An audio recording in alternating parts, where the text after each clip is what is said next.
Minha tia desapareceu por anos. Quando a encontraram, a verdade era pior que um pesadelo. Meu nome é Marcelo, tenho 31 anos e durante boa parte da minha vida eu achei que algumas memórias da infância fossem apenas sonhos confusos, coisas embaralhadas pela imaginação de uma criança. Mas com o passar dos anos, com as revelações que vieram à tona, percebi que aquilo que parecia fruto da fantasia era, na verdade, parte de uma história que ninguém gostaria de lembrar. Minha tia Helena sempre foi uma pessoa estranha. Ela era o tipo de mulher que falava pouco, mas quando falava, todo mundo parava para escutar. Não por respeito, mas por desconforto. Era como se cada palavra que saía da boca dela carregasse algo pesado. Desde que me entendo por gente, ela sempre teve um olhar distante, como quem observa o mundo de fora, como se estivesse num lugar onde ninguém mais podia alcançar. Na época em que tudo aconteceu, eu tinha apenas 5 anos. A maior parte do que sei foi reconstruída anos depois, em conversas sussurradas, olhares aflitos e, mais tarde, nos arquivos que encontrei por conta própria. Mas vou começar do início, do jeito que minha mãe me contou. Helena era irmã da minha mãe. Casada, tinha uma filha chamada Clara. Meu tio Sandro era um homem simples, pacato, que trabalhava como vigilante noturno. Moravam em uma casa modesta no interior de Goiás, numa cidadezinha chamada Santana das Pedras. Até então, pareciam uma família comum, apesar dos comportamentos excêntricos da minha tia. Tudo começou a mudar no verão de 1998, quando meu tio sofreu um acidente estranho. Ele estava voltando do trabalho quando perdeu o controle do carro numa estrada de terra. A perícia concluiu que ele dormiu ao volante, mas os moradores da cidade começaram a comentar que a estrada onde tudo aconteceu era amaldiçoada. Era um trecho cercado de mata fechada, onde várias mortes inexplicáveis já tinham ocorrido. Após a morte do marido, minha tia mergulhou num luto silencioso. Parou de frequentar a igreja, parou de visitar a família e aos poucos se afastou até mesmo da própria filha. Clara, na época, tinha só 7 anos, mas já carregava no olhar uma melancolia profunda. Poucos meses depois da tragédia, Helena passou a receber a visita de 3 mulheres misteriosas. Eram sempre muito discretas, andavam em carros de luxo, vestidas de preto e usavam óculos escuros até mesmo à noite. Ninguém sabia quem eram, mas logo começaram os boatos. Diziam que elas eram médiums, outras pessoas falavam que pertenciam a um grupo espiritualista. Minha avó tentou se aproximar da Helena, mas foi recebida com frieza. Meu avô foi ainda mais longe e tentou tirar Clara da casa, alegando que a neta estava vivendo num ambiente estranho, mas não conseguiu. Helena ameaçou chamar a polícia e, a partir daquele momento, toda a família se afastou completamente. Preferimos respeitar a dor dela. E foi esse erro que custou muito caro. No início do ano seguinte, em fevereiro, Clara desapareceu. Helena alegou que havia saído para comprar algumas coisas e, ao voltar, a filha não estava mais em casa. A polícia foi chamada, buscas foram feitas, mas não havia qualquer sinal de arrombamento ou violência. Nenhuma pista, nenhuma testemunha, nada. A comoção na cidade foi imensa, mas Helena não parecia desesperada. Não chorava, não gritava, apenas respondia às perguntas da polícia com um olhar quase ausente. Disse que Clara podia ter fugido, mas ninguém acreditava nessa hipótese. Era uma criança quieta, assustada, que jamais sairia sozinha. Alguma coisa muito errada havia acontecido naquela casa. A investigação seguiu por semanas até ser arquivada. Ninguém foi preso, nenhum novo indício surgiu. Clara foi considerada oficialmente desaparecida. E então, o tempo passou. Helena vendeu a casa e sumiu. Nenhum endereço, nenhum telefone, nenhum contato. Era como se tivesse evaporado. Por quase 3 anos, ninguém da família soube onde ela estava. E foi aí que veio a reviravolta. Em meados de 2002, uma denúncia anônima chegou à delegacia de uma cidadezinha do interior do Mato Grosso, chamada Pedra Nova.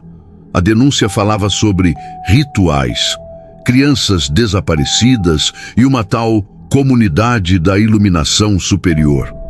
A polícia foi até o local indicado, um sítio afastado, cercado por mata densa, quase inacessível.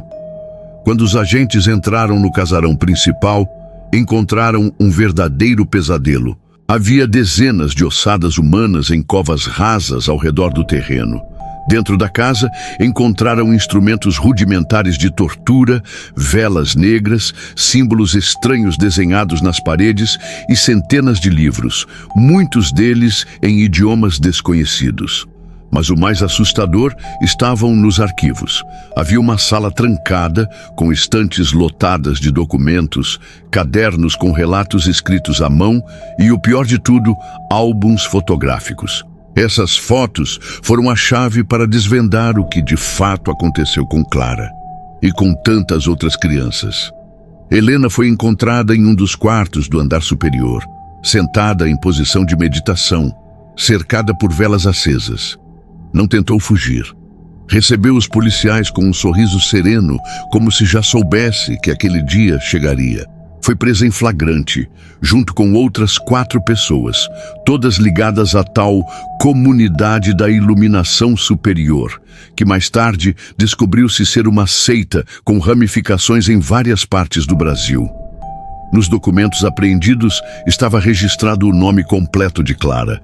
Em detalhes meticulosos, havia uma descrição de como a menina foi entregue ao grande elo em um ritual de oferenda. O mais perturbador era que Helena não só havia consentido, como havia participado ativamente do sacrifício. As fotos mostravam a criança em diversas fases do que pareciam ser rituais preparatórios. Em uma delas, Clara aparecia com os olhos vendados, segurando uma pequena estatueta de pedra negra. Em outra, Helena sorria ao lado das outras mulheres. Durante os interrogatórios, Helena falou com serenidade. Disse que não havia morte, apenas transformação, e que Clara agora era pura luz. Chegou a citar nomes de entidades que a guiavam, afirmando que estava prestes a transcender o plano terreno. Por um tempo, alegaram insanidade, mas os laudos psiquiátricos foram unânimes. Ela estava plenamente consciente de seus atos, sabia o que fazia e fez por vontade própria. O julgamento foi um dos mais chocantes da história do Estado. Helena foi condenada a mais de 60 anos de prisão por homicídio qualificado, ocultação de cadáver e participação em organização criminosa. Mas nenhuma pena seria suficiente para pagar pelo que fez. Nem mesmo os outros envolvidos revelaram todos os detalhes. Alguns dizem que há muito mais por trás da comunidade da iluminação superior, que ela era apenas um braço de algo muito maior. Hoje, passados mais de 20 anos, eu ainda me pego olhando para o nada, tentando entender como uma pessoa pode mergulhar tão fundo na escuridão. Minha mãe nunca se recuperou completamente do choque. Perdeu a irmã e a sobrinha de uma só vez, de formas diferentes, mas igualmente trágicas. Alguns membros da família ainda evitam falar sobre o assunto. Outros fingem que nada aconteceu. Eu, por outro lado, nunca consegui esquecer. Pesquisei, li, estudei, tentei entender. Mas a verdade é que certos horrores não têm explicação racional. São buracos negros na alma humana, abismos onde a luz não entra. E minha tia Helena, ela foi tragada por esse abismo. Fico pensando, e se tivéssemos feito algo antes? E se não tivéssemos nos afastado tanto quando ela mais precisava? Será que Clara ainda estaria viva? Ou será que tudo isso já estava escrito, traçado por forças que a gente não compreende? Talvez nunca saibamos. Mas de uma coisa eu tenho certeza: o mal existe. E às vezes ele está mais perto do que imaginamos. Histórias como a da Helena nos lembram que o mal nem sempre se esconde nas sombras. Às vezes, ele vive dentro de pessoas que amamos, que confiamos, que fazem parte da nossa família. E o mais perturbador de tudo é perceber como ele pode crescer em silêncio, alimentado pela dor, pela solidão e pela ausência de quem poderia ter estendido a mão. Mas talvez a pergunta mais inquietante seja: até onde uma pessoa pode ir quando acredita estar fazendo algo superior? Quando o fanatismo se disfarça de iluminação, quando a fé cega substitui o amor, o que resta? Helena não era um monstro com chifres. Era uma mulher comum que caminhava entre nós. E essa é a verdadeira face do horror. Ele não avisa quando vai chegar. Ele entra pela porta da frente com um sorriso calmo e destrói tudo o que toca. Se essa história te arrepiou, compartilhe com alguém. Às vezes, uma conversa pode evitar que tragédias como essa se repitam. E lembre-se, nem todo desaparecimento é apenas um caso policial. Às vezes, é um sinal de que há algo muito mais sombrio operando nas entrelinhas da realidade. Esse foi mais um caso obscuro aqui no Mistérios do Além. Até o próximo vídeo, se você tiver coragem de voltar.